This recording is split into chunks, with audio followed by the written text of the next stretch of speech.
Let's go. Let's go. Ladies and gentlemen, what's happening?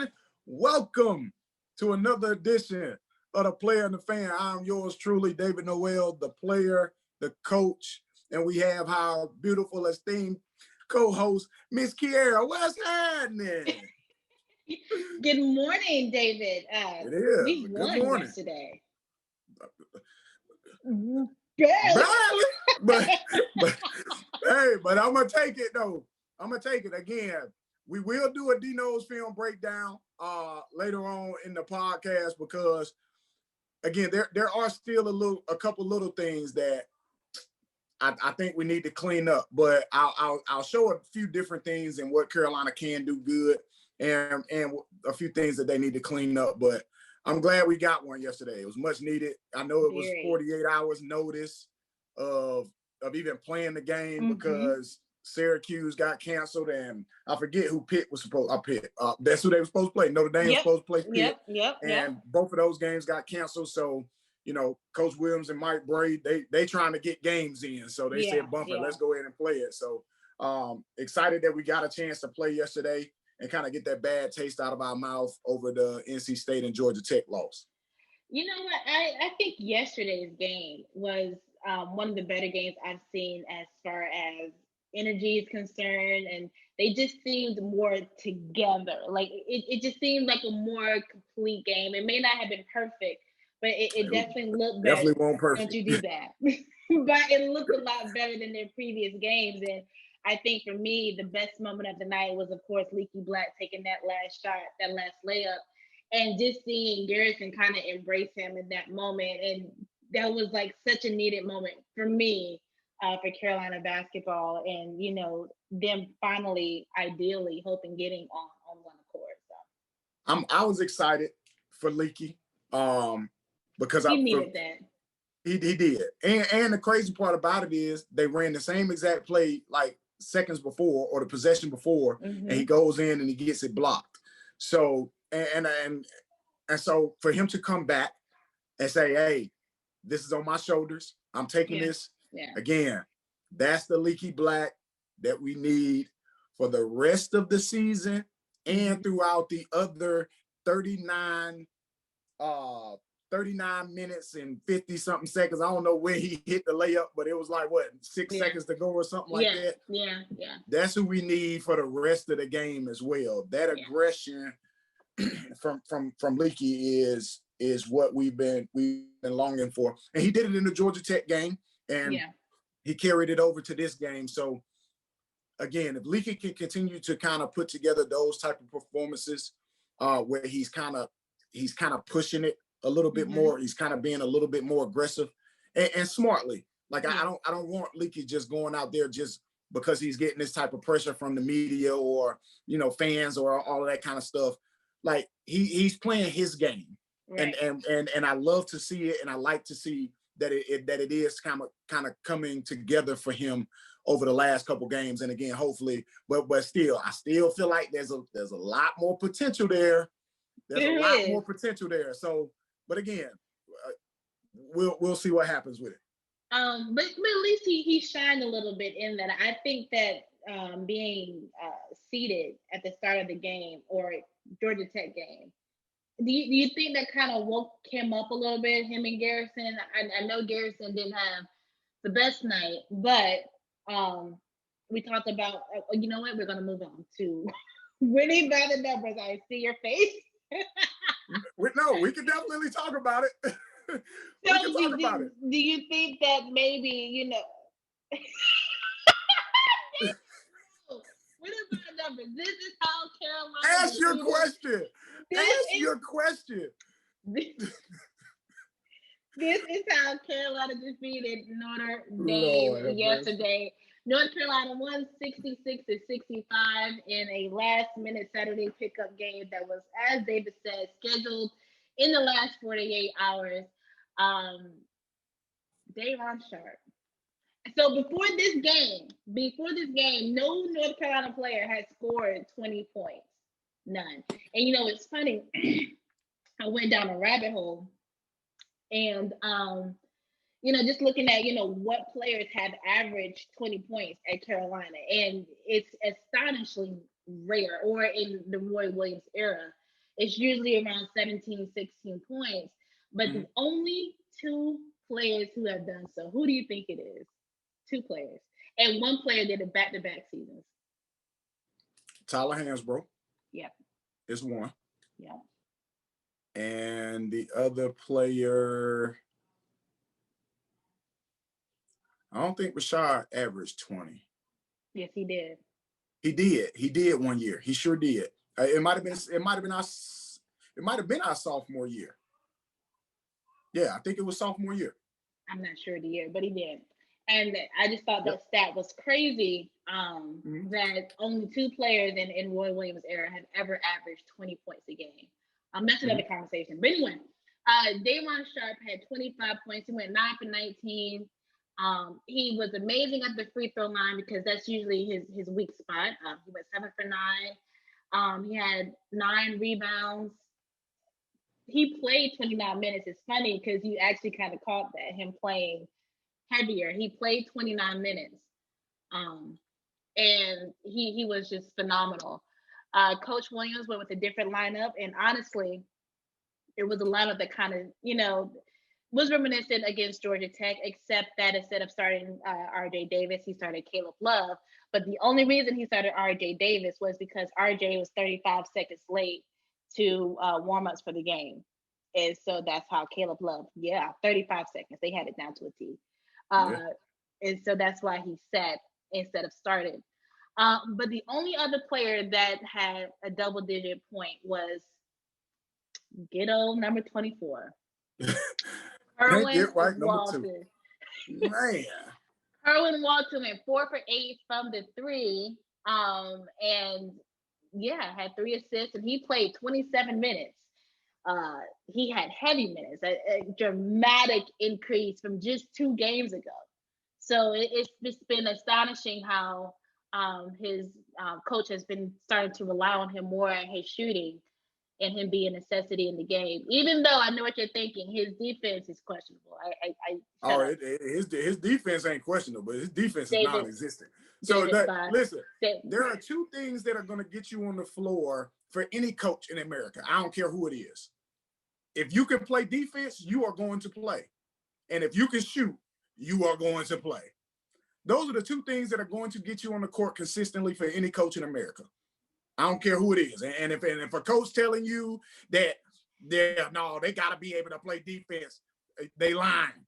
If I got a shooter and I know he ain't like crazy on defense, that joker's playing. And that's what Kerwin Walton is for us right now. Because his defense is horrible. But Coach did say that it's getting better. And Kerwin... What's getting... bro, he's don't let Coach be lying to y'all out here, bro. Don't worry about it. You will see it in Dino's film breakdown. It's getting better.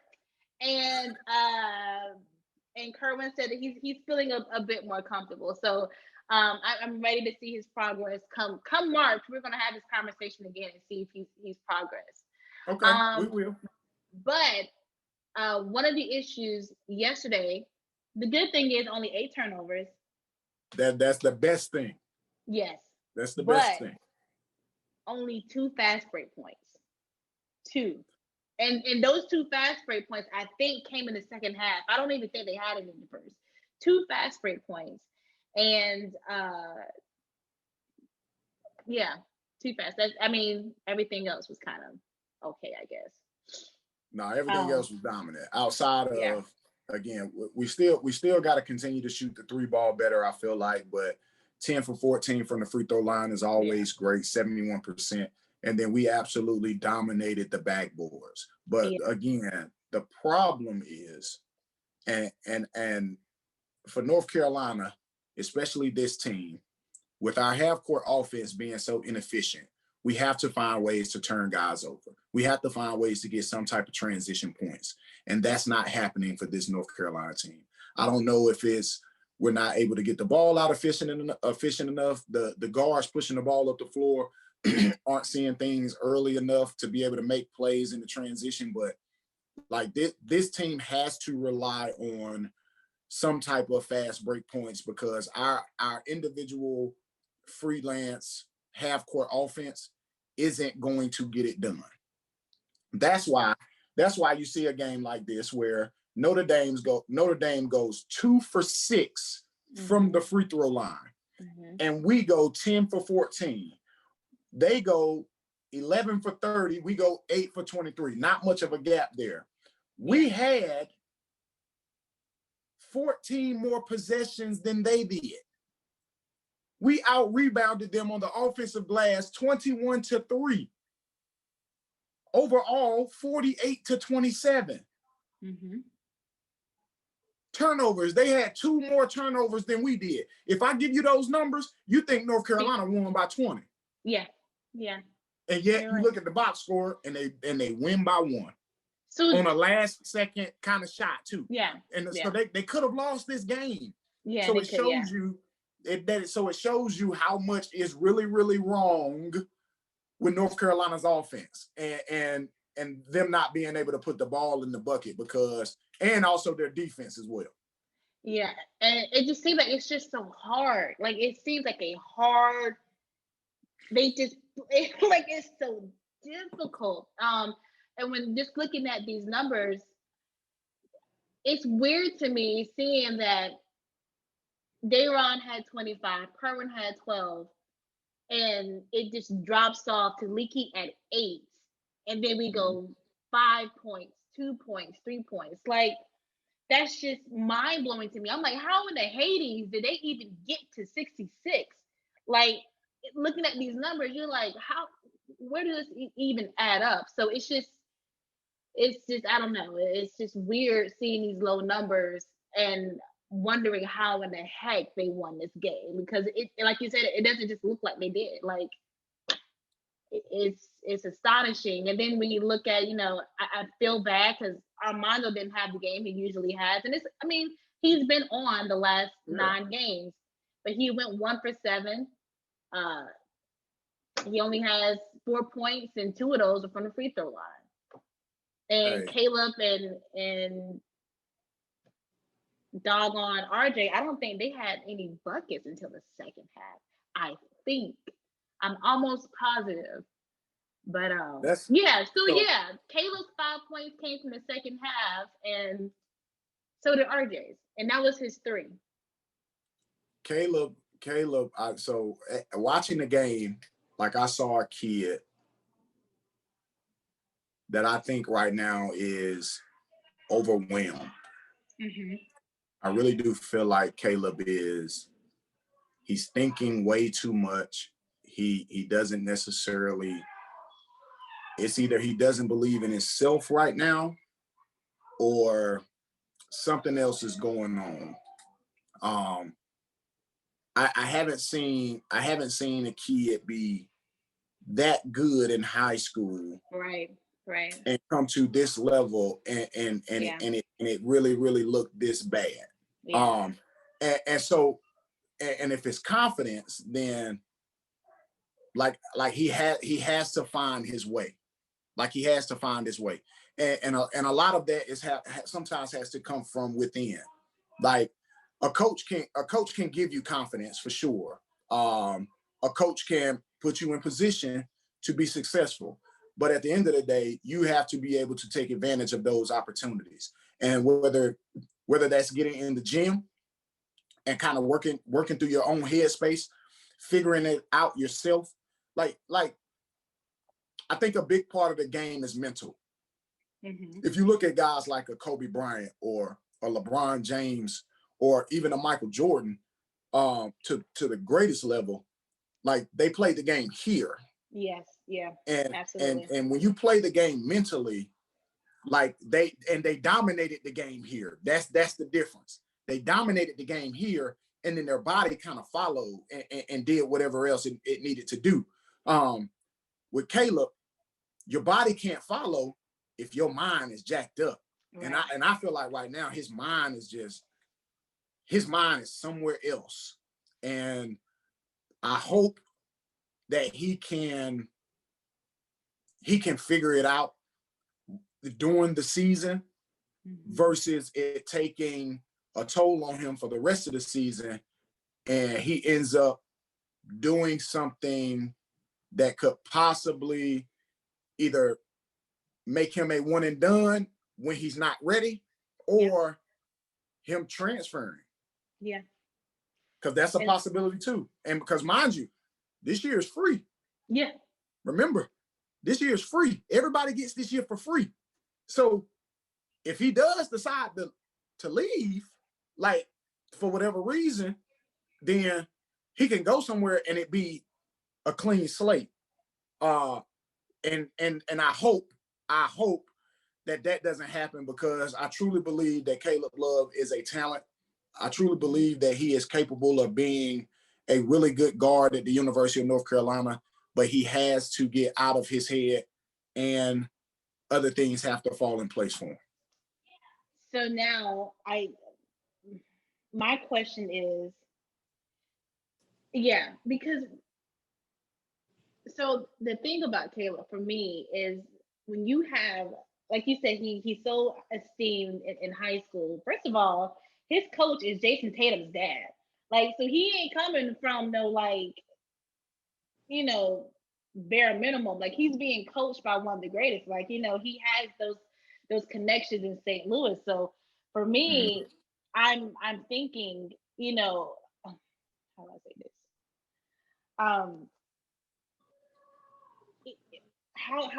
How do you fix it? Like, and I feel bad, because I can only imagine how it feels to be so great at your craft, and a couple of months into one of the highest levels at one of the best programs in college basketball, and you're not efficient and you're not effective.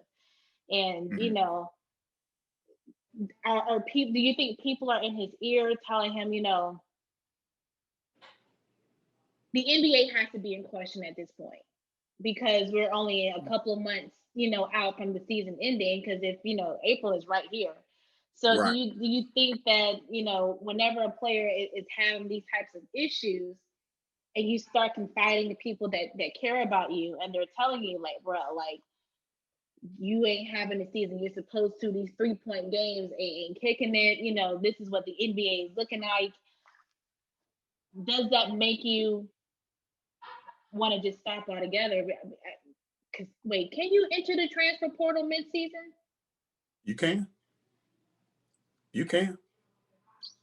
So I mean, if I'm Caleb and this is happening to me, and I'm not being efficient in this type of system, and I'm thinking about the next level, because everybody knew he was a one and done. Everybody knew Dayron was a one and done. So like, if this ain't working out the way it's supposed to, everybody assumed. I thought Dayron was a one and done. Everybody assumed. When we first started, we always said that Caleb and Dayron probably were the two players that could possibly be one and dones. So again, when we say that, that means we need to see them play first. Well, Dayron's definitely leaving. Oh, he better. he got to. He better. So I mean, if I'm Caleb and this NBA thing, my bag looking smaller and smaller each game I play, I'm 9 game days. So we can't. So okay. So that's where maturity has to come into place. Whoever is in his inner circle has to understand this point. Just because you had a bad year doesn't mean that you leave. You see what I'm saying? I'm petty. Like, so that's the problem. No, that's the problem with some of these kids today. They think they're supposed to come in to the highest level of college basketball and be able to perform at the highest level of college basketball, like so many others have done before them. Guess what? There is a learning curve. There is a learning curve to college basketball. There is a learning curve to understand what you need to do to fit in a certain system. So for Caleb, and this is me being completely honest, if he doesn't finish the year out strong, he has to come back. He has to come back. Yes, it's maturity. It's maturity. You can't leave the University of North. Now when I say come back, I mean only if he's bought into what North Carolina is doing. Absolutely, yeah. So if he doesn't feel like North Carolina is the right place for him, then by all means, you leave and don't go to the NBA though. Don't say yes, I'm a one and done just to try. No, son, there are so many things inside your game that you have to work on. There are so many things. So and if you're gonna do that, let's try. Okay, if need be, and by no means am I telling Caleb that he needs to transfer because he's having. Guess what? Sometimes there are bad days. There are bad seasons. Yeah. You see what I'm saying? Yeah. And it doesn't mean that the place that you're in isn't right for you. That just means you need to grow up.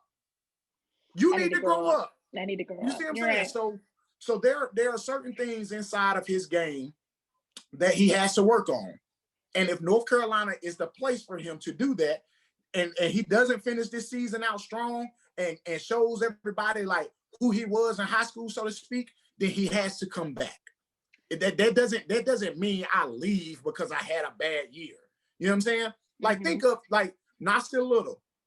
We talked about him being a one and done, and North Carolina not necessarily being at that particular time the place where he felt like he could like spread his wings and show everything that he can do.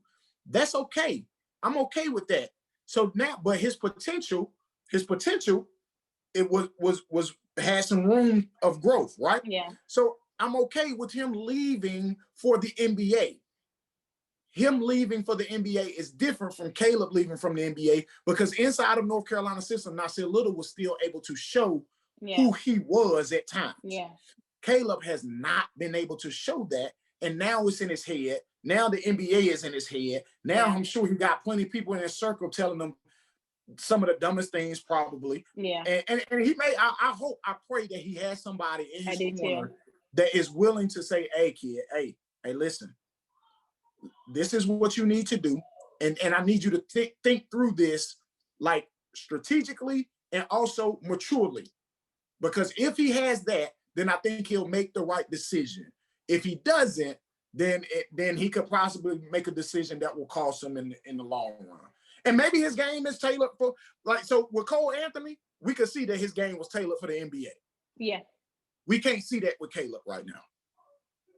So at this point, with the growth that you're talking about and the maturity that has to take place, I think you hit the nail on the head when you said, to me, this is now bigger than basketball because you have to be in love with the program, in love with the people around you. That's the only reason you stay. Because if it's just basketball, you're moving on. But if you're completely brought into the program and into the Carolina brand, that's what makes you stay. So, yeah, it's bigger than basketball. You're right. You are absolutely right. So here, I think, and I don't know if we mentioned this on the last podcast or maybe we talked about this off camera. Like people like forget that most jokers want to go to school for 4 years. Like when you go to college, your thought process is to be there for 4 years. You want to graduate. This is school. Yeah. You know what I'm saying? Like I get it. There's a rule in place that makes you go to school, makes you be a one. That makes you have to be a collegiate athlete for at least 1 year before you can go and get your particular bag from whatever sport that you're trying. Well, from basketball, football, they got a rule in you got to be 3 years or whatever the case may be, or a certain age or something. But for basketball, they're making you go to school for this 1 year. And if that 1 year doesn't work out for you as far as what you are doing on the floor, it's okay to come back. Right. Like, bro, you can still be a top 5. Raymond Felton was there for 3 years and was a top 5 pick. Yeah. Sean May was there for 3 years and was a lottery pick. Rashad McCants was there for 3 years and was a lottery pick. Yeah. Harrison Barnes was there for 2 years and was a lottery pick. Like it's okay to come back. Like you don't have to be a one and done. I have a question, and I thought about this the other day, and I was going to bring this up on the podcast. So, what is it about the NBA that is the only sport, to me, that is so rushed? You don't see this in baseball. You don't see this in football. You don't see this in any other sport. Soccer, the rush to go pro is so excessive. Like, it's insane the way, like, I was just looking at it to make sure it's 3 years in college baseball before you go pro, 3 years in college football. I'm not sure about soccer, but usually they stay, most stay there 4 years.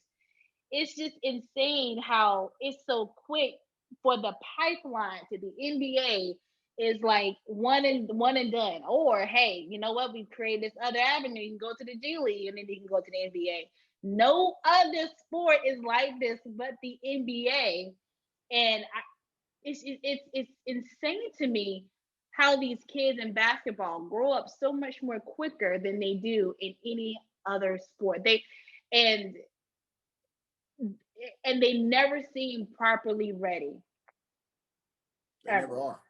And they don't seem as mature in other sports. It's maybe because the media isn't the same. I know NBA is so much of a progressive and dominant sport. I get it. But when you look, whenever NFL players go, or when baseball or soccer, they just look so much more mature, so much more just prepared.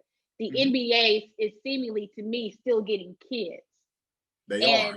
And it's like they're just not ready in all aspects of it. Like, it's weird to me. So and as I was doing this, I was dangling the bag in your face. I'm dangling the bag. Like, here, I got this bag. Was my man on the commercial where he got the dollar? He like, oh yeah, you better yeah, come yeah. and get it. Yeah. That's what they're doing. That's what the NBA does. The NBA, and you get to the money so quick. Yeah. You get to the money quick. Yeah. Like, bro, I'm 18 years old. Bro, Jason Tatum just signed a what? Yep. Max 200 mil, 5 years. And Antetokounmpo just signed for what? It's probably the same thing. But Antetokounmpo signed for like 230. Tatum signed for like 190 or something like that. But nonetheless, think about it. Yeah. Think about it. And how old are they? I think Jason is like, what, 21, 23? So bro, I was when I left school, I was 22 years old. Yeah. I was fortunate enough to get drafted. And I still don't 22. think I was mature enough. Yeah. At 22. So imagine at 18. Well, he still got a million bag. Yeah. And he still got the bag. Yeah. Yeah. You see what I'm saying? Now I will say this. It is about your foundation, and I get it. Like, so many kids nowadays want to do it for their families. Like, so many kids want to get to the bag so quick because, but trust me, I understand. I grew up in a single parent household. I grew up with a mama that had to work 2 jobs. I grew up in a household where I had to get a job just so we could eat. I worked at Pizza Hut. Shit, if I'm gonna work somewhere where I know I like the food, so I can bring that to the crib. And so luckily, I had a general manager that was willing to let me make a pizza at the end of the night, and I could take it home so we could eat. You know what I'm saying? So I understand getting to the bag early. I understand that, no question about it. But at the same time, are you mature enough for the bag? Like, and again, I not to get spiritual or religion or whatever the case may be. Like, they tell you, like, God is only going to bless you with what you are prepared for. Absolutely. You know what I'm saying? God is only going to bless you with what you are prepared for. So he might give you this bag. Yeah. And if you trick it off, I can't give you no more. You didn't even do what you were supposed to do with the first bag I gave you. Stewardship. Yeah. You see what I'm saying? So again, we have to be mature enough to understand that there is not just one avenue to get the bag. All right, if it ain't basketball, that's okay. Yeah. Like, it's okay if it's not basketball. Like, I don't care. I got 3 boys that I'm raising, trying to be black men in this world. I guarantee you, I will not force sports down their throat. I don't care if they dribble a basketball. They don't have to live up to what daddy did. Yeah. They ain't got to do that. What I want you to do, son, is I want you to go out here and I want you to own something. Mm-hmm. You ain't going to school to work for nobody. Right. Like, you are going to school to be a owner of something. Yeah. You are going to have your own. You ain't gonna have to rely on nobody else. You ain't gonna have to rely on what daddy did. You ain't gonna have to follow in that shadow. Now, if they want to play sports, then by all means, I'm going to applaud that. I am going to do what I can as a father to instill the wisdom in them that they'll need, and to miss all of the speed bumps, potholes, or whatever the case may be that I did. Right. I'm gonna make sure I get that out the way. But know this. You don't have to play basketball. You don't have to play football. You don't have to play baseball in order to be successful in this life. And I think that's what a lot of these kids are missing. And you can still get the same bag. Yeah, you absolutely can. Yeah. You can still get the same bag. But nonetheless, that's our speech for today. Let's get to this film. Because yeah, I just got a dog, so I tell Jack all the time he can be normal. I don't have that same speech. Tell us, Shredder, I said, what's happening? Stop. He doesn't look like that. No, Master Splinter. Splinter. He look like Splinter, not Shredder. My bad. Hey, have y'all seen Quierra, dog? Don't do this. Jack to come here for a second. He's at my feet being a baby. No, I'm not gonna play with you. I'm not gonna make fun of my child. My guy. I don't know. Hey, so but anyway, go ahead. What are we ready for? We are ready for Dino's breakdown fight pit. Hey, so again, this is a session that we do. For those of you who may be new to the podcast, I do a film breakdown of the game the night before. We don't do it every single podcast, but this one I felt like there was some stuff in here that would be good for fans to kind of understand. And we've talked about how North Carolina's offense is, kind of stagnant at times or kind of cluttered at times. And because of that, the too big lineup that we play. But here is some things that will allow you to see it in a different light as far as the good that comes from, playing with two bigs, so to speak. So we'll start at about the 114 mark on the film. And this is what you are going to see from North Carolina. Go ahead and play it.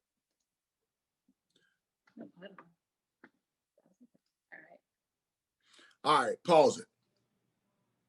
All right, so North Carolina has two bigs in the game. If you could back it up just a tad bit to where Garrison has it in the post, right there.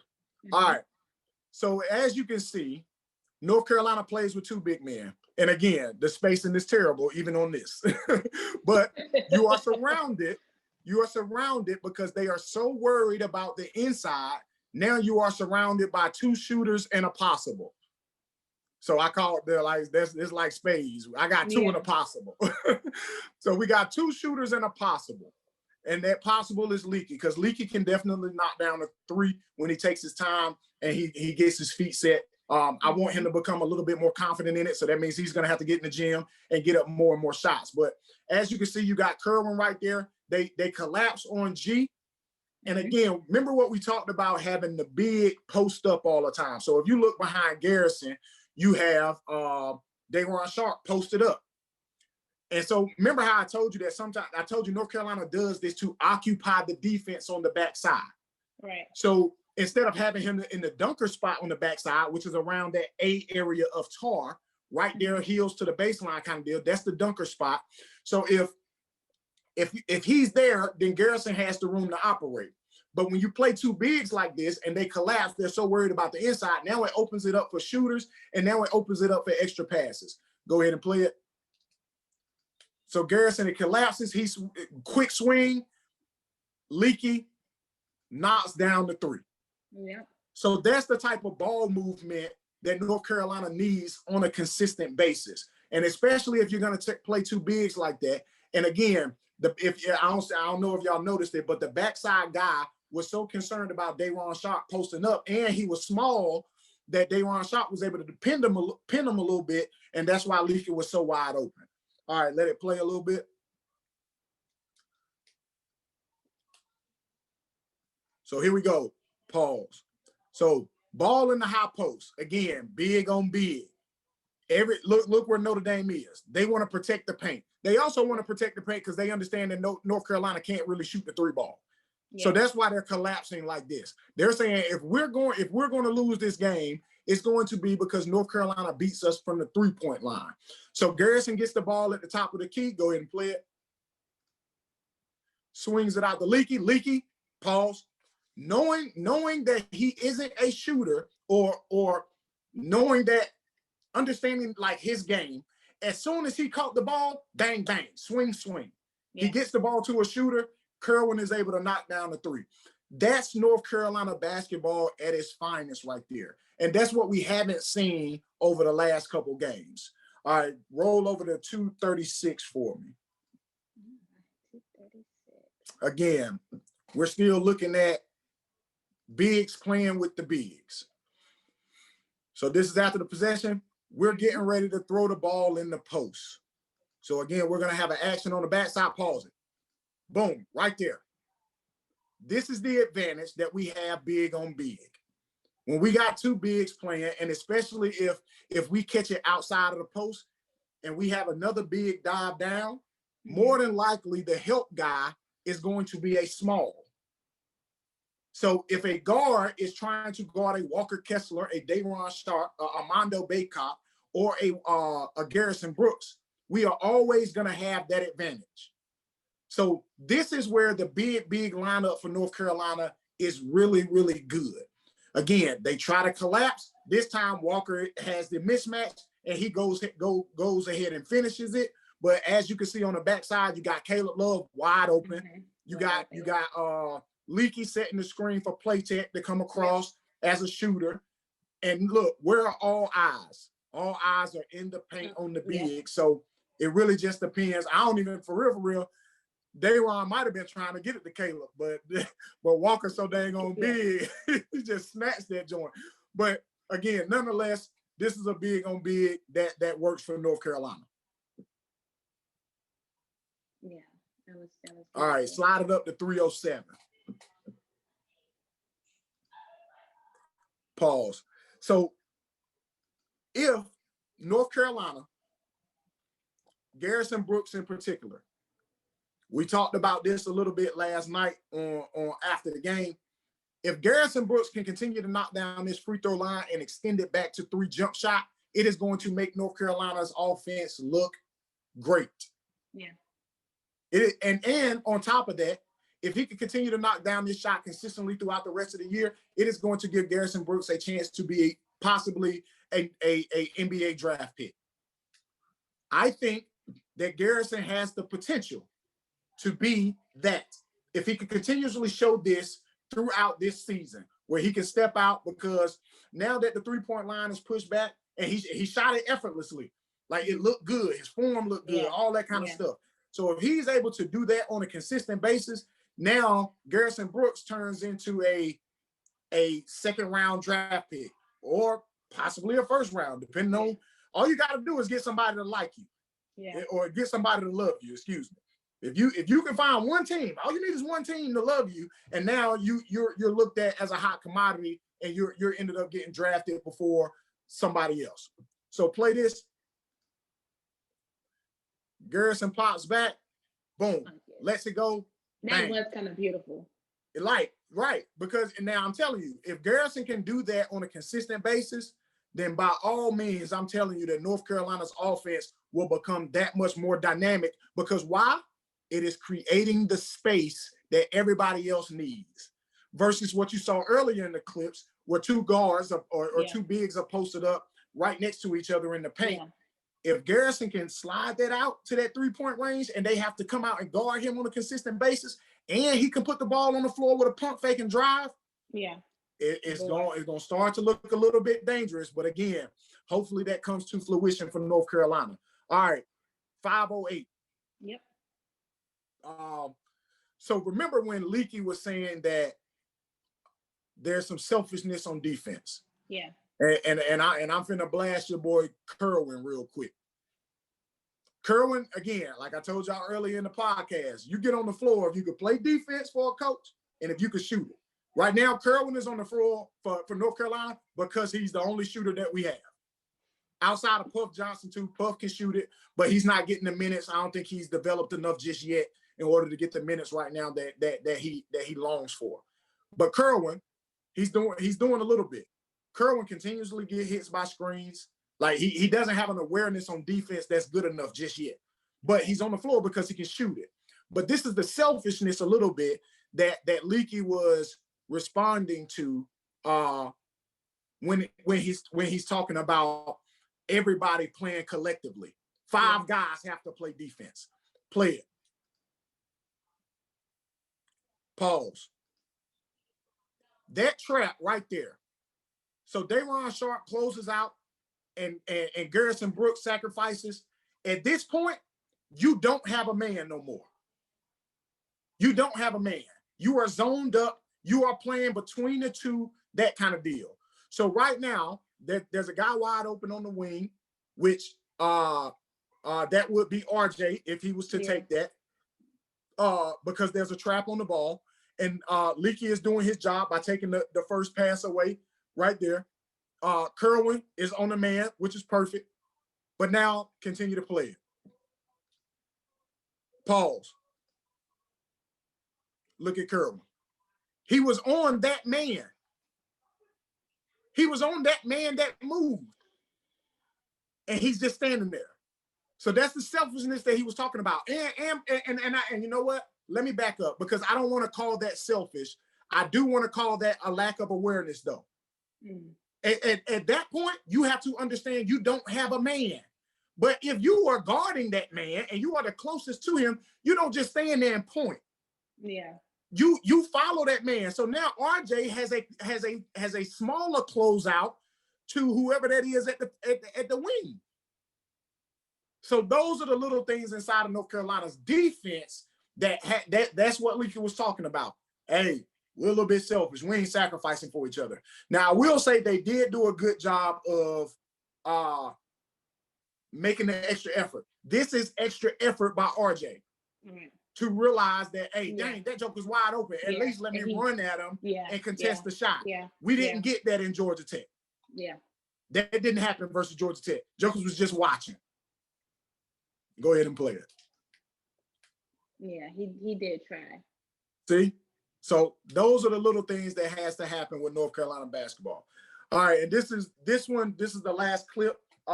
This one kind of came about when we were talking last night on what is it called? Clubhouse? Yeah, on Clubhouse.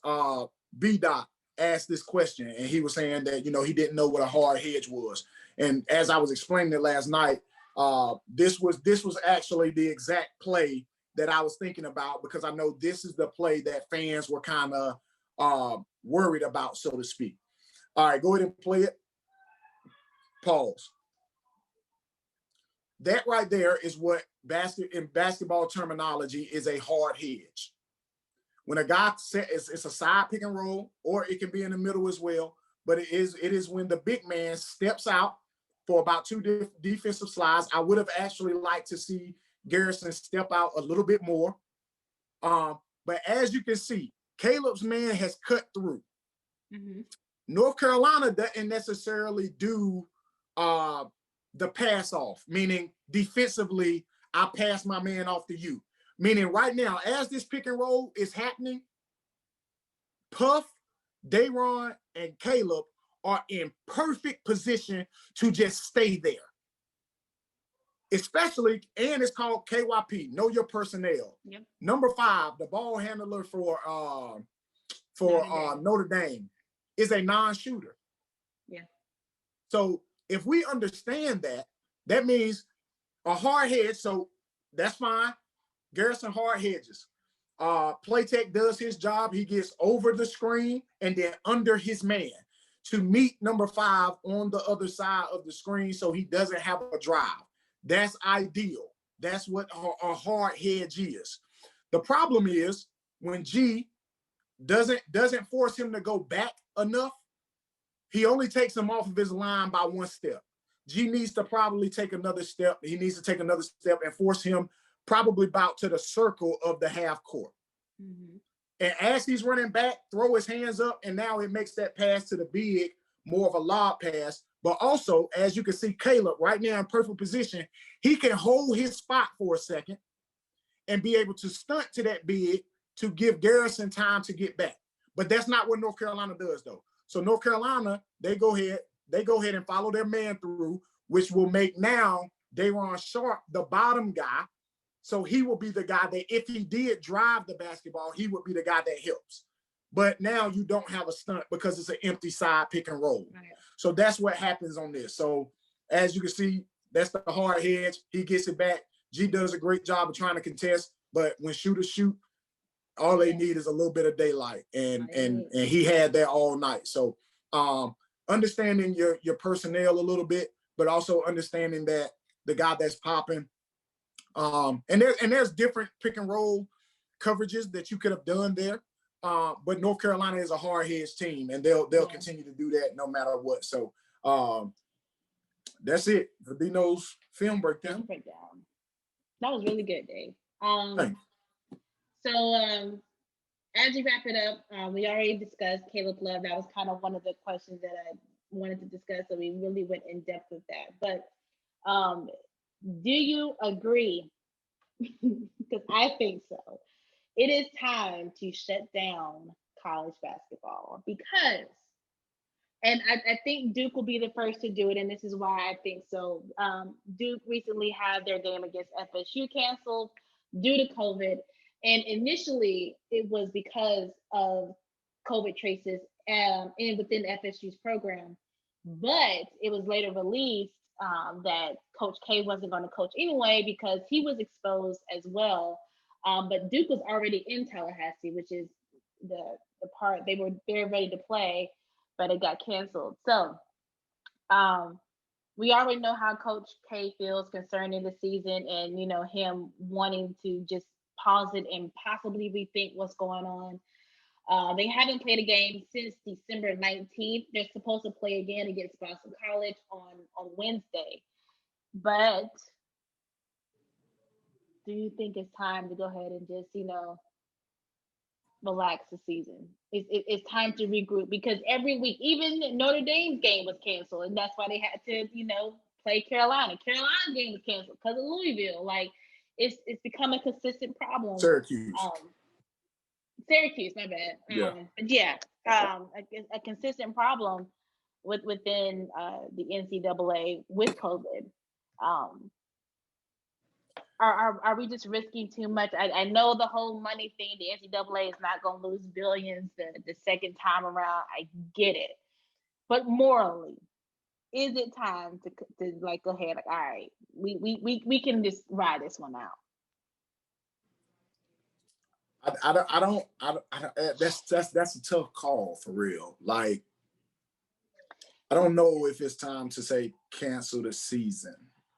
The only reason why I am leaning towards that is because of the second strand that has come to light. Bruh. That's really it though. But if it was just this first strand, I would feel more comfortable saying, you know what, I don't think the season should be canceled. Like, I think, because again, like, out of all of this, the one normal thing that these guys have is basketball. Yeah. Like that, and I get it. Like, being ready to play and getting excited to play, and then this canceled 30 minutes before, you're like, golly, bro. Like, it's very, very frustrating. But I don't know if it's enough to say that we shouldn't play the rest of the season, because there have been so many games that have gone on without a hitch. Yeah. There were plenty of games yesterday. There were plenty of games the day before. Yeah. Like, so, and with that went on without a hitch. Yeah. So for it to be Duke, that's the one that's kind of, maybe leading the charge to kind of cancel the season. Like, I get it. Like, that's fine if that's what they want to do. I think their women's program has already shut it down. They've already shut it down, yeah. And I heard that's a little bit. I heard that's some, something a little different with that. But nonetheless, I think I don't know it. I wouldn't say shut it down. I think I am leaning towards, you know what, let these kids play as many games as they can, understanding that there may be games that get canceled. But I think playing these games help these kids have some type of normalcy in their life. And now, mind you, I am all for protecting people, protecting these players, protecting the coaches, referees, everybody that's Right. involved in putting these games on. Right. But I don't think because of one or two programs or even three or four that have a because all of this was just tracing. It wasn't that Yeah, any of them it was. pop Yeah, positive. You see what I'm yeah, saying? So it was just tracing because they right. oh shoot, I was around somebody out there that Yeah, could be a possibility. So I don't think I don't think we need to panic in that way and say, oh shoot, Coach K got it, so we need to yeah, okay, he doesn't have it, or I pray he doesn't have it. But I do understand the urgency and the like the drama behind it, but I also say let's kind of pump our brakes a little bit as far as saying cancel all basketball, because there has been so much right in yeah. this tough season. So that's my take on it. But I get it. I get it. If they do, I understand it, but I would like to see it continue to go on. I think you would be proud of me. I watched a non-ACC game yesterday. Okay, who you watch? Listen, I watched that Iowa Rutgers game. Uh-huh. Boy, You see what I'm talking about with Rutgers? They should have won that game, they man. should have won that God. game.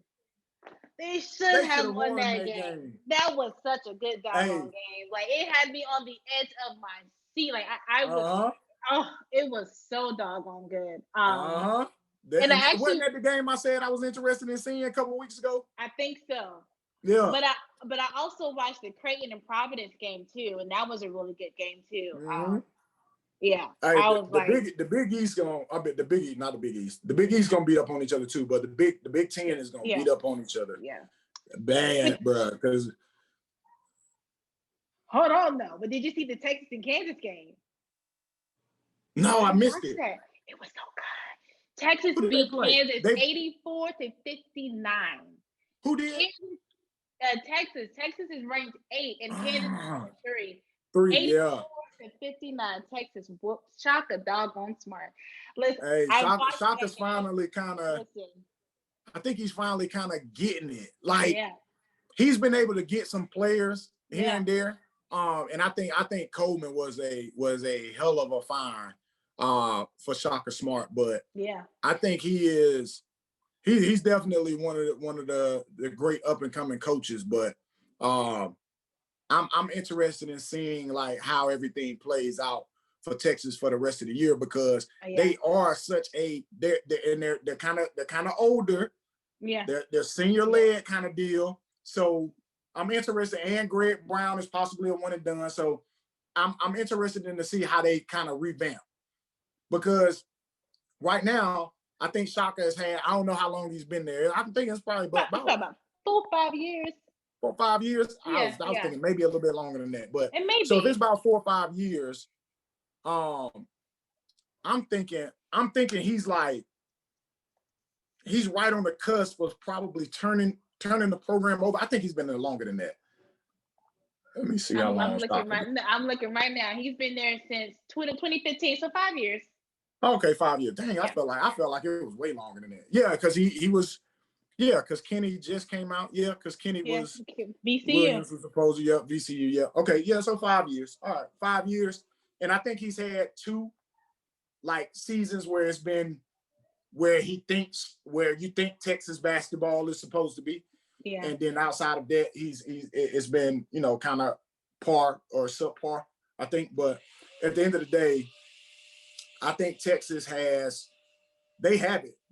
Even though that's a football school, like he could definitely build the basketball program to the heights of it was when KD was there, or your PJ Tuckers and guys like that. So we'll see what he do with it though. Other notable losses in the NCAA yesterday was Oklahoma State beating number 13 Texas Tech 82-77. Unranked Alabama. Oklahoma State's unranked as well. Unranked Alabama beat number 7 Tennessee 71-63. That was their first loss, wasn't it? But Tennessee. Yeah. Because they was ranked like number 5. They were coming up. Yeah. Jaden Spring and them boys. Rick Barnes did a great job. He did a great job with that class.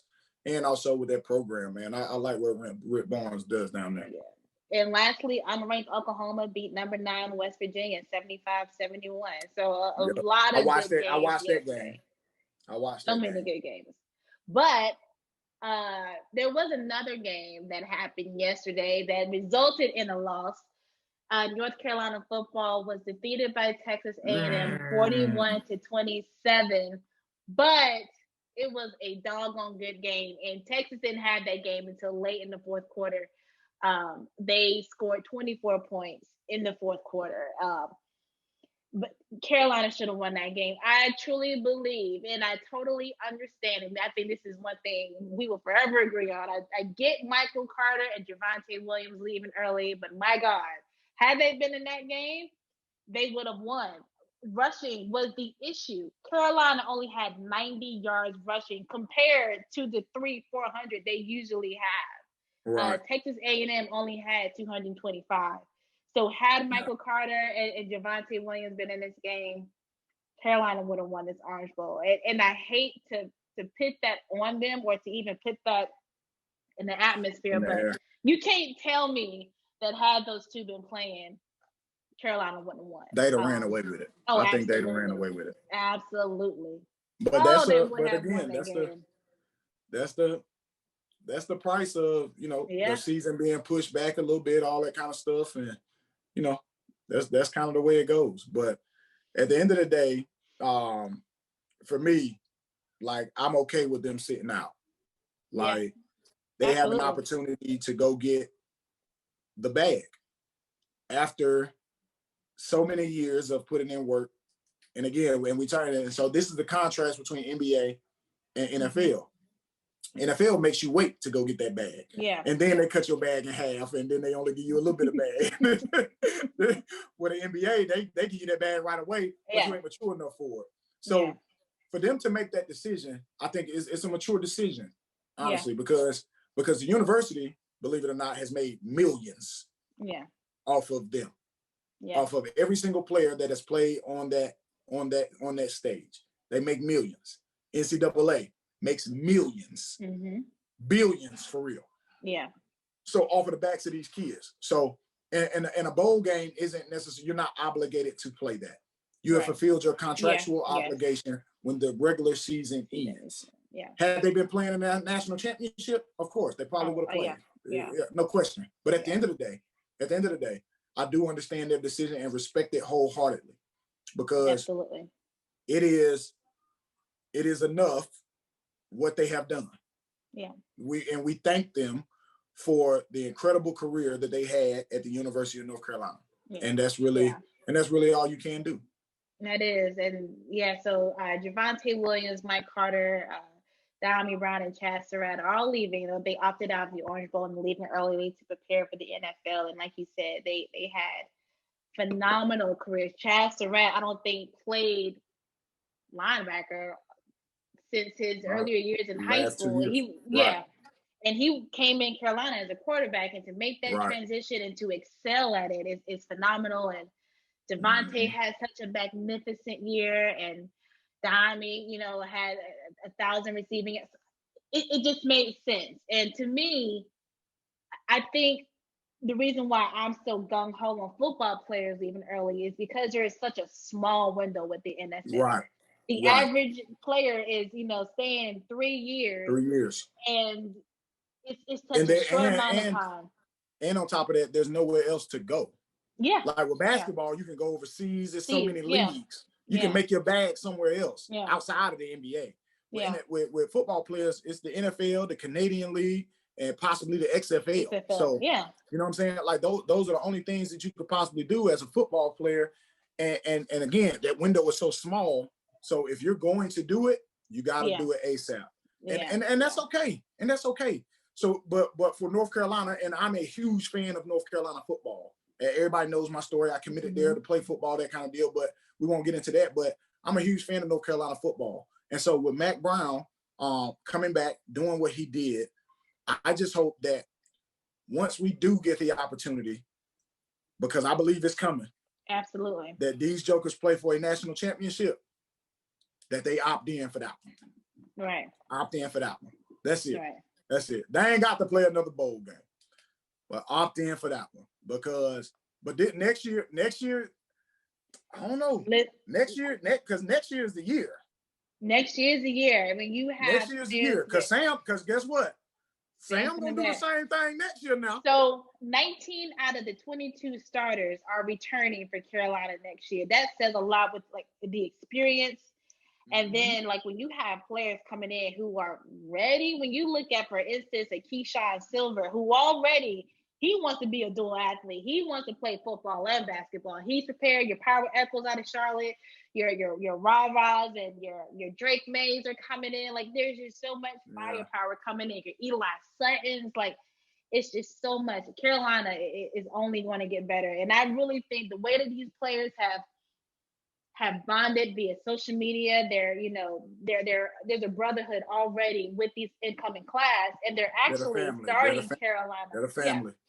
Yeah, we don't say brotherhood. That's theirs. I'm sorry. My God. Yeah, we don't do that. Anyway. No, it ain't the same thing. Oh my. It's not the same thing. They're family already. Thank you. Appreciate you. Thank you. You made me lose my train of thought. They're starting Carolina early, so whenever Carolina gets back in school, they'll be on campus. So starting this spring, Carolina's going to see some really good kids. And Tony Grimes, a high school senior, played phenomenal in this bowl game, and he's only going to get better. So I'm excited about Carolina football next year.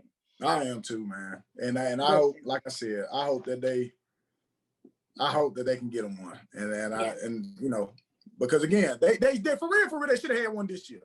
Yeah. That dang on them losses to Florida State and dang on, come on, man.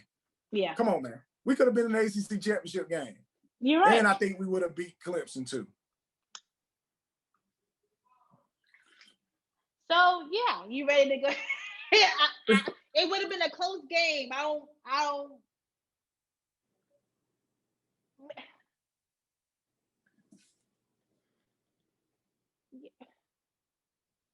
So you don't think North Carolina could have beat Clemson? Bro, Clemson ain't what they used to be now. You're right. Dabo down there getting humbled a little bit. So when you're looking at, I like it. I did too. I loved it. I like it. When I'm looking I was so excited for Justin Fields. Man, what? Yes, he is. What? Yes. I was excited for that man. He played phenomenal. I hope he can go do it again. I hope he can go do it again. Oh my God, I hope he can go do it again. That was such a good game. I ain't no Alabama hater. They ain't no Clemson hater. But Justin Fields got to win this one. Yeah, Justin Fields got to win this one. Yeah. I like this kid. Yeah. It was like Vince Young against USC. Right. Oh yeah, I like that kid. Yeah. I like that kid. Yeah. Let's go. All right. I ain't even no Ohio State fan either. But let's go. I'm on that bandwagon right now. You missed a good. Well, they only played a couple games. They only played 7 games, but Justin Fields is the truth. Because guess what? I'm just saying. Right, they would have won the game. They would have won them if they played them. Everybody talking about they only played 5 games. Dabo talking about no. I'm just saying. I'm just saying that if you're not a regular OSU fan, you probably wouldn't have consistently seen Justin Fields and his glory. But Justin Fields is the absolute truth, and I hope he goes. If he goes to the league this year, I hope he goes above Trevor Lawrence. Oh, no, that ain't no. Hold on. I don't know now. That ain't gonna happen. When you outperform Trevor Lawrence, I think that should make you look. Yeah, that's one game though. That's one game though. We'll see against Alabama what happens. That's one game though. Well, yeah. Oh, yeah. He can go. So yeah. All right. Yeah. That's it. He definitely gonna go, but he might go number 2. The Jets might take him. I think he might go number 1. He ain't going number 1. It's definitely still Trevor Lawrence. The boy 6'5" with a cannon, with the flowy locks, and he's a white boy. He's your American. He's a white boy. He's your epitome. You're not drafting. I don't care what it is. You is not drafting a black quarterback number 1 overall. I think the last black quarterback to go number 1 overall was who? Michael Vick. Let me see who was. I know people on that bottom. Who's the last? I picked who was the last, and the first thing popped up. Who was the last white cornerback in the NFL? Who is Googling that? Right. Like, for it to be that high up, who was the last white cornerback in the NFL? Who was it, since we're here? Jason Sehorn, and he was damn good. Yeah, okay. Who was the last one NFL quarterback pick? I don't want Jamarcus Russell, 2015. Jamarcus Russell was not 2015. That's what it says. I'm lying to you. 2007. I'm looking at the wrong date. I was going to say Michael Vick. Well, okay, well, it was Jamarcus. No, so Jameis it was Jamarcus Winston. Russell. Jameis Winston. He didn't go number one, did he? Yeah, he did. Okay, so Jameis Winston, and then Jamarcus Winston, Russell. and then Jamarcus Russell, and then Michael Vick. Yeah. Okay. Yeah, it was Jameis Winston. All right, we'll see. Yeah, we'll see. I think if Justin has a bomb game against Alabama, we'll see. We'll see. Ain't no hope for my boy. He number 2 at best. I'm gonna tell you that now. He number 2 at best. He number 2 at best. Yeah, you did. Hey, ladies and gentlemen, thank y'all for being with us here this morning in all our foolery. Shout out to our sponsors. R.L. Lamar Clothing. And I will put all their information in my campus on tees. Doing a phenomenal job keeping us laced and looking magnificent. I ain't never body rolled on a podcast. It's ended. Please end it. We holla.